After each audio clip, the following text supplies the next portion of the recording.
Bienvenue à toutes et à tous, ravi de vous retrouver ici sur TV5 Monde, j'espère que vous êtes en forme. C'est parti pour un tour du monde pour cette météo de ce 7 mai, samedi. On se retrouve d'abord en Europe avec l'influence d'un temps perturbé sur l'Irlande, un temps pluvieux pour ce samedi, également vers le Portugal, précisément vers Lisbonne depuis plusieurs jours. Début de semaine c'était assez ensoleillé, mais après on s'est retrouvé sous l'influence d'une perturbation et ça continue pour le week-end malheureusement. Sur le centre de l'Europe c'est très anticyclonique avec des valeurs assez élevées, notamment 24 degrés à Bruxelles, à Paris également ou même à Amsterdam. En revanche, on retrouve un temps plus mitigé vers les pays comme la Roumanie, la Bulgarie. Malheureusement, c'est un temps sous l'influence d'une dépression qui circule non loin. Ailleurs, ça reste ensoleillé avec des valeurs un peu plus fraîches sur le nord du territoire. Ailleurs dans le monde, vous êtes certainement aussi curieux que moi pour retrouver bien la météo aux États-Unis, par exemple, avec l'influence d'une ligne pluvieuse bien active à la région des Grands Lacs. Ça part de Chicago vers Toronto. Toujours un temps sec, peu venteux et toujours très ensoleillé et chaud sur le nord-ouest du Canada. Ça pose quelques problèmes par rapport aux feux qui ont lieu de ce côté-là. Et on a une deuxième dépression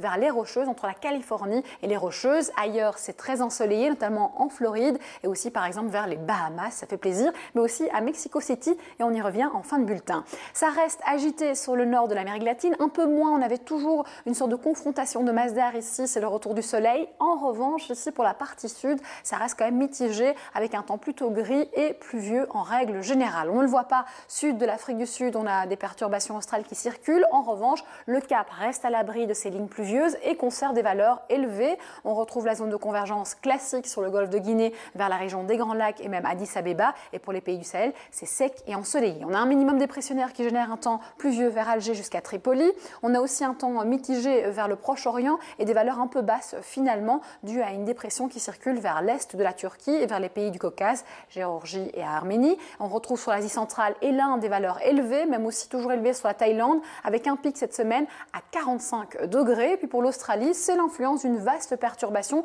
qui part de Perth vers Townsville. De part et d'autre, c'est plus sec, voire très ensoleillé, surtout sur le sud-est. L'activité pluvieuse sur les îles du Pacifique est assez faible et on retrouve une activité pluvieuse très faible entre Pékin et Osaka, le Japon étant libéré de cette perturbation qui aura influencé bien l'archipel. On revient sur Mexico City, au Mexique évidemment, ville où il y a plus de 5 millions de véhicules qui circulent chaque jour. On a eu un pic de pollution ce mardi, donc la situation est un peu dramatique et on espère que ça va s'améliorer. Côté météo, ça reste ensoleillé. À très vite.